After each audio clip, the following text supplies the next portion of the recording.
HDFC life smart protect ప్లాన్లో 30 సంవత్సరాలు ఉన్న వ్యక్తి ₹1,00,00,000 బీమా తీసుకుని పాలసీ టర్మ్ 40 సంవత్సరాలు పెట్టుకున్నట్లయితే ఇతను ఇయర్లీ ₹1,00,000 చొప్పున 12 సంవత్సరాలు ప్రీమియం పే చేస్తాడు. అంటే ఇతని ఏజ్ 30 సంవత్సరాలు, పాలసీ టర్మ్ 40 సంవత్సరాలు పెట్టుకున్నాడు కాబట్టి టోటల్గా ఇతనికి 70 సంవత్సరం వచ్చేంత వరకు ఈ పాలసీ యాక్టివ్లో ఉంటుంది. నెక్స్ట్ ఇతను పాలసీతో పాటు రైడర్స్ తీసుకోవాలి కాబట్టి ఇతను 3 రైడర్లను యాడ్ చేసుకోవడం జరిగింది.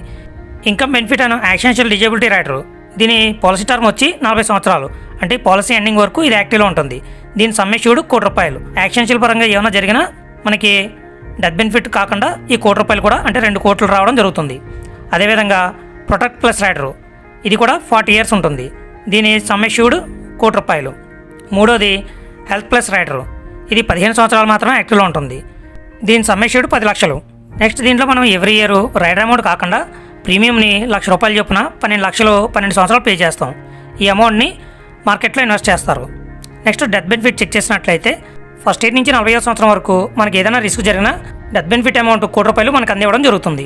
నెక్స్ట్ సరెండర్ వాల్యూ చెక్ చేసినట్లయితే first year ₹76,357, second year ₹1,69,934, third year ₹2,71,503, ఇలా ఎవ్రీ ఇయర్ పెరుగుతూ వెళ్తుంది. నెక్స్ట్ మనకి ఫండ్ మేనేజ్మెంట్ ఛార్జెస్ కూడా ఎక్స్ట్రా అందివ్వడం జరుగుతుంది. అది 40 సంవత్సరంకి వచ్చేటప్పటికి మెచ్యూరిటీ కింద ₹1,42,535 అందిస్తారు.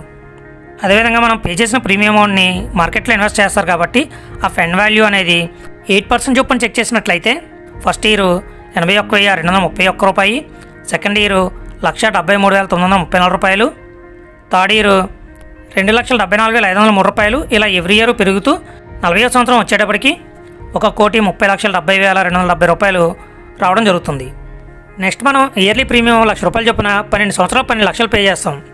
తర్వాత 20 సంవత్సరాలకి మనం పార్షియల్ విత్డ్రా చేయాలి అనుకుంటే మినిమం 3 ప్రీమియమ్స్ నుంచి రిమైనింగ్ అమౌంట్ని విత్డ్రా చేసుకోవచ్చు. ఇన్కేస్ 20వ సంవత్సరం తర్వాత మనకి ఏదైనా రిస్క్ జరిగినట్లయితే అప్పుడు ఫండ్ వాల్యూ ఎంత ఉందో అది కానీ లేదంటే డెత్ బెనిఫిట్ ₹1,00,00,000 ఈ రెండిట్లో ఏది ఎక్కువ ఉంటే అది అందివ్వడం జరుగుతుంది.